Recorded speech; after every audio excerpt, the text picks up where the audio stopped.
And that's what happens, unfortunately, Rabotai. You see, we are all born with instinct. And that instinct is bad. But with the right chinuch, with the right Torah, you could change. You could change even something that's born within a person. But if the midot of the person are only going to be taught to him from your own logic, you're only going to tell him not to steal because you don't think it's good, and you don't think it's appropriate, and not because Hashem said it, there's going to come a time where that is going to be put to the test. It's going to be put to the test, and your argument will fail. The only reason to do something is because Hashem said so. The only reason not to do something is because Hashem said so. If you have any other reason, at one point it's going to fail you. It's going to fail you in a very miserable way. And this is unfortunately what's happening to a lot of different rationalists that rationalize the Torah until Torah is not rational. Torah is not a rational document. To tell you that you're going to connect to Hashem by putting two boxes, one on your arm, one on your head, with some leather straps, that's going to connect you to Hashem, it's not rational. That Hashem took a little people and made them into the chosen people, even though He has 8 billion people, that's not rational. That HaKadosh Baruch Hu split the ocean, that's not rational. Split it into 12, needless to say, even less rational. Made the slave into the master, that's not rational. The leader was not allowed to enter Eretz Yisrael, that's not rational. There's nothing rational about the Torah, nothing rational. If you're looking for rational, for sure it's going to fail you. It's going to fail you. Why? Torah is not supposed to be rational. It is sometimes rational, but not always. But if you're looking for it to be rational, it will fail you. And you, in essence, will fail it. Now, the problem is, Rabotai, many people will tell you that they believe in the Torah. They believe that Hashem created the world. They believe that Hashem gave the Torah. But if you tell them, listen, if you say you believe in God, and you believe that God gave us the Torah, then you should know you're not allowed to drive on Shabbat. No, I don't think he said that. Well, it says it right here. Right here. Yeah, but I don't think that's what he meant. I don't think this, I don't think that. Okay, so you're saying that you believe in God, you believe in the Torah, but you don't believe that this is what it says. So how come if the rabbi told you next time, instead of telling you, why don't you come get an aliyah to Bet Knesset, but instead of reading from the Torah, he give you a phone book instead. So instead of reading along with the Baal Koreh, Bereshit bara Elokim et hashamayim v'et haaretz, or any other verse in the Torah, you're going to read Mr. Steve Smith, 917-446-2322. Edward Jones, 912. Why don't you do bracha on that? No, come on, Rabbi, were you joking? Were you joking? No, I'm not joking. Well, next time, replace the Torah. Maybe go sell it. Probably somebody else wants to pay good money for it. Instead, put a phone book there. For you specifically, your Rusty Kila, that are driving on Shabbat, just have a phone book over there instead. And read phone numbers. What's the difference? No, come on, Rabbi, it's not holy. What do you mean it's not holy? What's wrong with it? What's wrong with a phone book? People there, they're holy. They can tell you they're holy. They're good people. What's wrong with them? No, God didn't write that phone book. Wait, so God wrote that Torah? Yeah, God wrote that Torah. So how come you don't want to listen to it? Oh, come on, Rabbi, okay, that's where it ends. Now you're full of it. It's either a phone book or it's a Torah. If it's a Torah, you have to take the whole thing and listen to everything it says. If it's a phone book, then why even bother? This, Abotai, is one of the important arguments that a person needs to listen to, because, as Rabbi Chaim brings it, he says, because if we're going to accept the Torah and expect that this Torah is going to help us survive the next and final exile, at the era of Mashiach, we have to accept the entire Torah, and not just whatever fits us and whatever we like and whatever we don't like.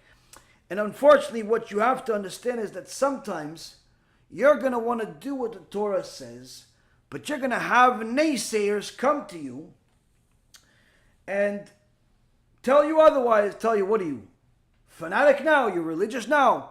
Last week you were barely wearing any clothes. Now you're like a Muslim. You're covering your whole body. No, I'm not Muslim. I'm a Jew. I don't know that many Jews except Bnei Brak, Mea Sharim, Ergun Bezrat Hashem. Well, I don't know people who are dressed like that. No, there are Jews all over the world that are modest. There are Jews all over the world, maybe not that many, but there are, Baruch Hashem. So why are you dressing like them? Why are you changing your style? No, it's not changing my style. I'm dressing like Hashem wants me to dress. Oh, come on. What do you think? You're better than us? What do you think this? What do you think that? And you're going to have naysayers. Sometimes it's your parents. Sometimes it's your brothers and sisters. Sometimes your best friend. Sometimes your spouse. They'll tell you, don't do it. Don't do tshuva. Don't learn Torah. Don't watch shulim. Don't do this. Don't do that. What do you do with them? How do you do with them? Comes Rabbi Yisrael Misalat. And he says, one of the most important midot, one of the most important character traits to acquire is the middah of a knowing that everything is coming, first of all, knowing that everything is from Hashem, but it's the middah Hishtavut, which is everything, evaluate everything as equal. Now this has to be explained. Whether somebody gives you a compliment or somebody makes fun of you, you, as a God-fearing Jew, woman or man, that knows that only thing that matters is what Hashem says, you need to be able to evaluate everything the same. Never lose your cool and never get upset or overly elated. Simply, everything, process, move. Process, move. Process, move. Now this may sound like you're a robot, but it's the opposite. Now, some examples of this, Rabotai, is the Bet Levi, Rabbi Dov Soloveitchik, alav Shalom, whom we did a whole series about his kuntres, about bitachon. Highly recommended. It's a 19 or 20 lectures that discuss bitachon, having confidence in Hashem. And the Bet Levi lived a couple of hundred years ago. He was not just someone that taught bitachon and taught Torah, but he lived it. And his story about him and his grandson, or son, will give us a little bit of understanding of what it means to have this specific and unique midah of not thinking too much of anything, simply to only evaluate things for what they are. In those days, poverty was practically standard, and Rav Soloveitchik, the Bet Levi, needed to go to a different city, but he didn't have a way to get there. So he saw somebody that had a horse and carriage, and he said to him, listen, I need to travel to a certain city. Is that where you're going? And the guy said, yes. Another Jewish guy says, would you mind if I came along and you could hire me? Whatever you need me to do to help you along the ride, whether it's to do anything and other thing, I'll do it with you. And the guy didn't know that he's talking to the biggest rabbi in the world. He didn't know. There wasn't YouTube and Facebook and all this nonsense in the world. There was, you knew books. Books you knew. There were no pictures. So the Bet Levi comes along for the ride on this horse and carriage, on this little caravan, and they're going. After a while, the guy gets tired, and he says, okay, hey, why don't you take the horse? I'm going to go take a nap. So the Bet Levi comes behind the horse, and the guy falls asleep, and the Bet Levi, he starts learning Torah. What do you do? He starts learning Torah. And when the Gdolim learn Torah, they go into a different world. They go to a different dimension. Starts learning. And the horses realize no one's manning them, no one's moving them. So they decide to go, wherever they want. They start going into the woods. They're going into the woods, and the Bet Levi doesn't even realize it. He's in a different world. He's learning Torah, and the horses, they continue going. And they see somewhere in the end of the woods, there's like water over there. There's a little river or something. And they start going over there, going in that direction. And as you would know it, they see that the water, in order to get the whole water, they need to go inside. So they take the whole carriage with the horses, with everything in it, inside the river. And as you would have it, the ground of this river is like quicksand practically. So they start sinking and the water starts going inside. the guy that's the Eglon, the guy that's his horse and carriage, he wakes up. See, what's going on? He sees the Bet Levi. He doesn't even realize what's going on. He's learning still. Hits him. He says, "What are you doing?" Gets him out of the way, and out of a lot of effort, finally gets them out of this ditch, out of this water, saves them, and then he gives the Bet Levi a beating of a lifetime, and he starts hitting him and hitting him. "You almost killed us, you fool. You did this, and you did that, and you did this, and you did that." And the Bet Levi doesn't say a single word. Nothing. Nothing. Takes the beating, doesn't say a word.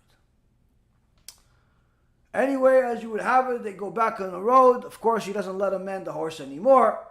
They get to the town. The Bet Levi has a few marks on his face and his body, but he doesn't say a word. "Thank you very much." He goes his way. The other Jew goes a different way. And the Bet Levi gets to the head rabbi of the city's house. And he says, "I'm here, and Kvodo is here, big honor, all the Hasidim come, the Talmidim come, wow, this is one of the Gdolim, wow, Bet Levi, we have the honor to host you this. Listen, we have the whole city is waiting for Kvodo's lecture. The whole city is waiting for Kvodo's lecture. We've been waiting." Apparently they weren't waiting enough, because they should have sent somebody to bring him, but that's a different story. Unfortunately, this happens still today. Sometimes people want you to come, but they don't necessarily send you anything to bring you. But nonetheless, they all excited. They bring hundreds and hundreds of people to this place to listen to the Gadol Hado's speech. And the Bet Levi comes and he starts giving a speech, and of course the whole city shows up. All of the Jewish people want to hear, what is the biggest rabbi of the generation? What does he have to say to give us chizuk during these tough times? And they hear the holy words of the Bet Levi. They get chizuk from it, one file after another, one row after another. But then there's one guy that sees, hold on a second, that rabbi, he looks familiar. Hold on a second, he gets closer, and he sees the face has a mark on it, very similar to the mark that he left on the guy that was on his carriage, and the token falls into his little empty head, and he realizes what he has done. And he wants the ground to swallow him, awaiting second by second for the speech to end so he can run to the stage and ask for mercy, ask for forgiveness from the Bet Levi. But of course, he's not the only one there. There's hundreds of people there. As soon as he finishes the lecture, he runs and he pushes everybody out of the way. Get out of the way, get out of the way. And he gets closer, one row, another row. And the Bet Levi sees this person is coming, and he knows who it is. And he says, "Okay, I'm sorry, no more hitting. I'm sorry, you're right. And the guy says, no, Kvodo, please forgive me. He says, "I'm sorry." The Bet Levi is saying, "I'm sorry," and he's saying, "I'm sorry." He goes, "No, Kvodo, please forgive me." And he falls on the floor and he starts kissing his feet. He goes, "No, what are you doing?" He says, "I'm so sorry." He goes, "Why are you sorry?" He goes, "I'm sorry I hit you." He goes, "Why did you? You hit me because I'm not a good eglon. I don't know how to manage a horse, right?" He goes, "Yeah." He goes, "So you're right. Why are you hitting me then? Why are you upset? Why are you sorry?" That's a person that has removed his emotions. It's not that he wanted to get hit, but he understood the other side. He understood that he hit him not because he knew he's a big scholar or no. He hit him because he was not good at manning the horse. He's not a good horse rider. That's what you hit me. I put you in danger. You're right, you hit me. Is it right to hit? No. But I understand why you hit me. That's a person that sees all of the information as it is. Now his dear son, Rabbi Brisk, who brought light to the world, has a very similar story. As one time he traveled to a different city and got to a hotel, and the Baal Habayit over there, also the owner over there, wasn't exactly familiar with Rabbi Brisk, didn't know what he looked like, and he didn't look like much. So he saw he doesn't look like much. He said, listen, I have a big admor with his Hasidim coming here. Don't you go over there? I can't invest anything into you. I don't have any rooms for you. I have to give it to the Admor and his Hasidim. Listen, the only place I have for you is behind the oven over there. There's an oven, there's a heater over there. You can just go over there. He asked him for a little bit of food. He said, no. I have to leave it for the Admor. He asked him for something to cover him, and he threw him a wet towel. He sat there next to the heater with a wet towel, no food, and it's freezing outside. Shortly later, the big Admor came in with his Hasidim. He said, we're here, we'll pay you, we need the rooms, we need this, we need that, open a table for us, let's eat, let's do this. The owner of the hotel was very excited, this is who he's been waiting for, and he starts setting things up, and as the Admor starts walking around and he goes to go Netilat Yadayim, he sees next to the Netilat Yadayim, there's the heater over there, and there's hold on, that's the Rami Brisk, that's the Gdozo. Kvodo is here, he falls on his knees, he says, no, Kvodo, come, and he picks him up off the floor. He goes, what is your honor doing here? Why is my master here? Why are you on the floor? He says, no, I don't want to bother anyone. He told me that he has a big Admor that's coming, so I'm sitting over here quietly. I don't want to bother anyone. He says, I am the Admor, you come over with me. And he tells the owner, the Admor, the rich Admor, tells them, the owner, aren't you ashamed? You have the biggest rabbi in the world sitting on the floor here. Sitting on the floor here. You don't feed him, nothing, that's what you do. The guy wanted the ground to swallow him. He says, I'm so sorry. I didn't know. Please, please, forgive me. Please this, please that. Rami Brisk says to him, the only way that I'll forgive you is any time you come to Brisk, you come stay by my house. What an unusual request. What an unusual request, we think. So, the owner, time passes and he goes to Brisk. And he knows that in order to get a forgiveness, not only in this world, but in the next world, he has to get the forgiveness of the Rav, he has to get hosted by him.